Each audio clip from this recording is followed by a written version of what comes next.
Hello, this is John Evans.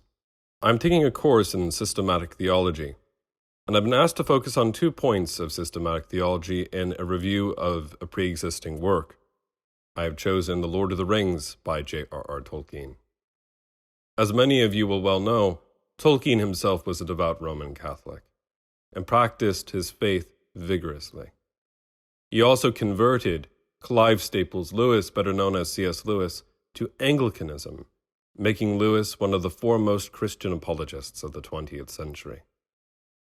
In doing so, we should not find it surprising that such an eminent scholar of the Scripture and of medieval scholasticism and of Anglo-Saxon lore should infuse The Lord of the Rings with Christian themes and ideas. The idea of the fall, or our capacity to become corrupt, is found throughout the ideals of the Lord of the Rings and the other writings of Tolkien's legendarium.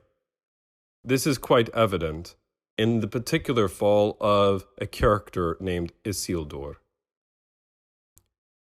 The idea of the fall is enshrined in Genesis chapter 3, where Adam and Eve make a horrendous decision.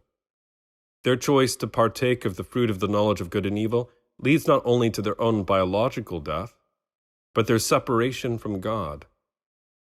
It leads to humanity's collective separation from God and the woundedness of all of humanity itself. Fortunately, in Genesis 3, there is a prophecy that a descendant of Adam, the seed of the woman, would come to crush the serpent, the evil one, beneath his heels. That was fulfilled by the incarnation of the Son of God in Jesus Christ, who comes as the King to reunite not only the people of God in one, but also to undo the effects of that cosmic woundedness. In a similar way, in The Lord of the Rings, there is a great battle between the powers of good and evil. The Dark Lord Sauron has forged a master ring, an avatar, an instrument of evil, through which he seeks to try to corrupt elves, dwarves, and men, and all the creatures of Middle-earth. Through the ring, Sauron attempts to try to enslave and to corrupt all the human family. In the great battle that takes place, Isildur, a man, uses the broken shards of his father Elendil's sword to cut the one ring from Sauron's hand. It appears as though evil has been defeated.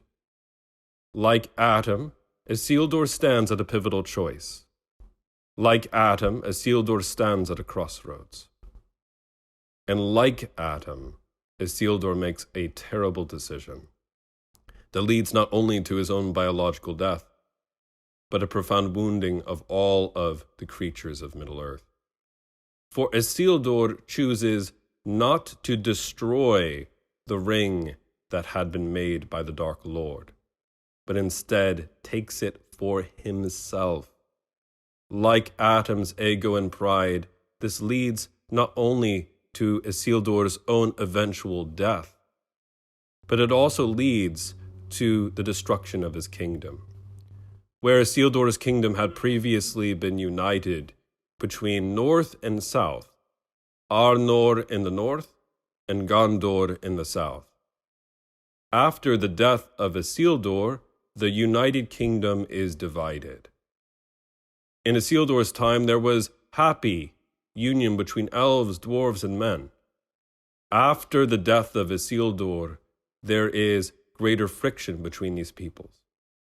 This echoes, in some sense, the division of the kingdom of Israel, which was Judah in the south and Israel in the north, and the breaking up of the people groups of humanity, creating the Gentile nations. This division would only be reconciled when the descendant of Adam, Jesus of Nazareth, would come to reunite the lost flock of God. In a similar way, only with the heir of Isildur would there ever come peace to all of Middle-earth. Isildur's heir is Aragorn, son of Arathorn. he inherits the broken pieces of Isildur's sword and the mission of reuniting the peoples of Middle-earth.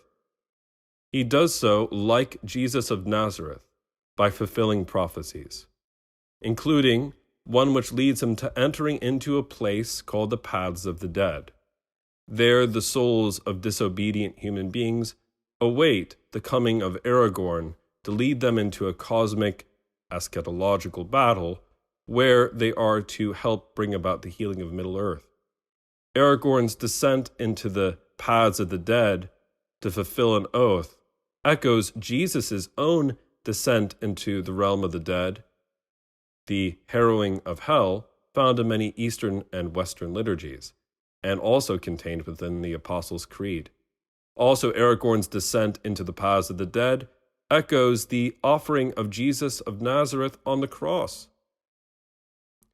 After a great decision, Aragorn ultimately comes to the conclusion that he, unlike Isildur, cannot take the ring for himself. He allows another, Frodo Baggins, to take that burden up Mount Doom, a mountain that echoes Golgotha in many places. This idea of salvation, atonement, and reconciliation is beautifully imaged when Aragorn chooses to lead an army in a suicide mission to distract the Dark Lord toward himself, while Frodo carries the ring in a great journey up Mount Doom. By doing this, Aragorn, in a kind of substitutionary atonement, believes that he will ultimately lay down his life for the rescuing of the fellowship and of all of humanity, along with his friends.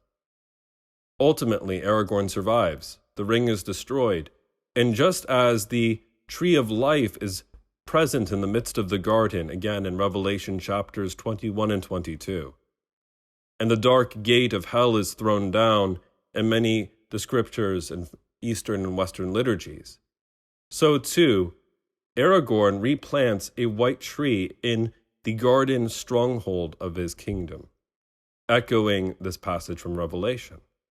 And the dark tower and dark gates of Sauron's empire are hurled down, echoing these liturgical, soteriological ideas.